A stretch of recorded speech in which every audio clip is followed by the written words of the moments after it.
the Spirit was really felt 2 days ago. Hindi po ito the Holy Spirit. The Spirit that has been felt 2 days ago, it is the spirit of liquor, of beer. Hindi ho ba? Walang hintong inuman. Magmula 31 hanggang 1. Extended pa yan. Lalo na po yung mga balik trabaho. Meron silang New Year's get-together party. Anong gagawin? Kain, inom. O kaya pagkatapos inom, yun na ang spirito ng lasing. Sabi nga po, sabi sa atin, itong ganito daw ang dinadala niya. Unlike the Holy Spirit, ang dala niya sa atin, we call it hangover. Diba? At kapag may hangover ka, sakit sa ulo, sakit sa katawan, at yung number 1 na masakit, bulsa. Kasi naubusan na sa pagbibili ng alak, sabi nga po. But our gospel today, meron po siyang 2 words na inulit para sa atin. Ang sinabi po niya, una, sabi, I saw the Spirit come down like a dove from the sky and remain upon him. Yun po yung una. Pangalawa, inulit po niya, whoever you see the Spirit come down and remain, he is the one who will baptize with the Holy Spirit. Sabi po diretso ni St. John para sa atin in our gospel for today, the Spirit will remain. Ang spirito po ng alak does not remain. Magre-remain po yan isang gabi dahil may hangover ka. Kinabukasan, pag wala na yung hangover, wala na.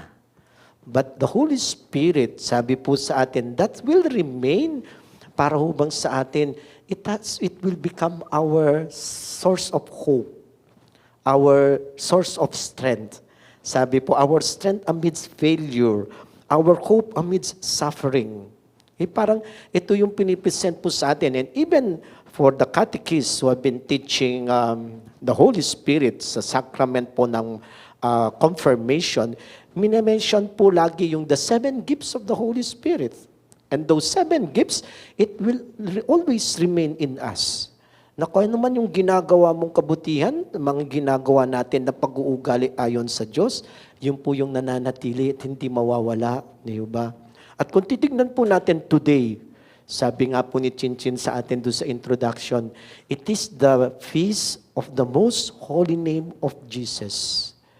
Isn't it? That word, that name, Jesus, will forever remain in us.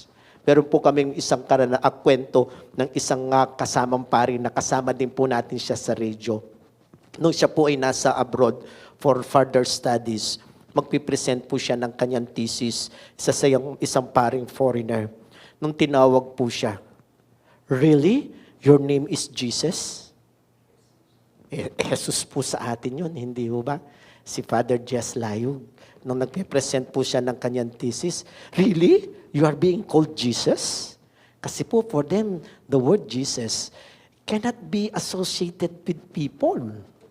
It is Jesus' name is really for Him only. Sa atin po hindi. We associate Jesus with our names. Jesus. Ilan po ba ang Jesus sa atin mga pare?